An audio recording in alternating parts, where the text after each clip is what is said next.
Yo guys, what's up? Clintonian here. It's Wednesday, Hump Day, May 10th. Here we go with another redemptive reflection.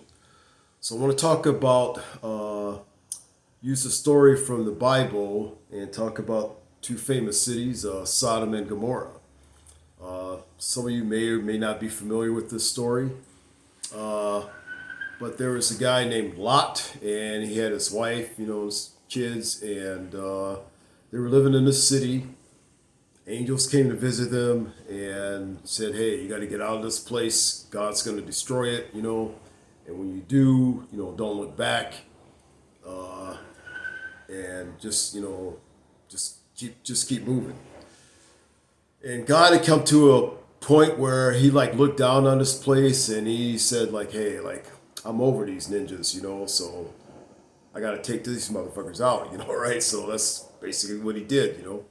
And so Lot and his family, they're out of there and they could hear their shit, like the city being destroyed. For some reason, Lot's wife turned back to look back, and story goes, she turned into a pillar of salt, and that's where she stayed. So you turn into a pillar of salt, you dry up, you're dead, right? So she's gone, boof. Lot didn't even look back at his wife. He kept moving straight ahead. And so there's something to be said for that. And, people take that story and they look at it and they say, well, these guys, these motherfuckers were getting their freak on, right? And so, but I don't think it's really about that, about, someone's sexual bias or whatever. Somehow stories got, that seems to be the emphasis of it. But I think on a deeper, more spiritual level, there's an even bigger lesson to be learned. And whatever your sexual preference is, I don't condemn you or judge you, whatever. Hey, whatever, whatever you like, whatever. That's up to you, between you and you, and you and God, whatever. Getting back on point here. When you are in a situation in your life and it's time to make a move and transition away from something or someone or groups of people or a situation that no longer serves you, or maybe it's not a safe environment for you, or maybe you've grown to a point where you've outgrown that situation or place, whatever it is, these people, then it's time to move. You have to move on. We just have to keep moving forward. That's the human condition. That if we don't grow, then we stagnate and we die. And so when you look back on your past, or you choose to attach yourself to the past or something that happened back in time that no longer exists, because the only thing that can really exist is present, right? Then you basically you're trapping yourself and you're staying stuck in time. You're creating a prison for yourself, almost like spiritual jail or something, or sentencing yourself to spiritual death. And you stay stuck in that place, just like Lot's wife did.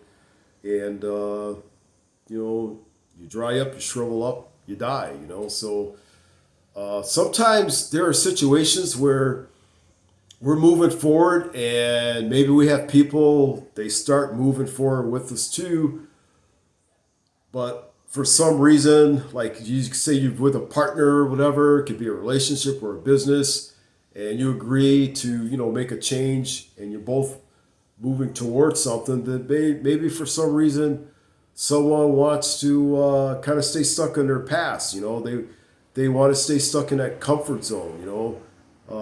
Sometimes we not only have to not look back, but sometimes the people that are on the journey with us, sometimes we got to leave them behind too, because if they're stuck in the past, even though we want to move forward, they're going to hold us back too.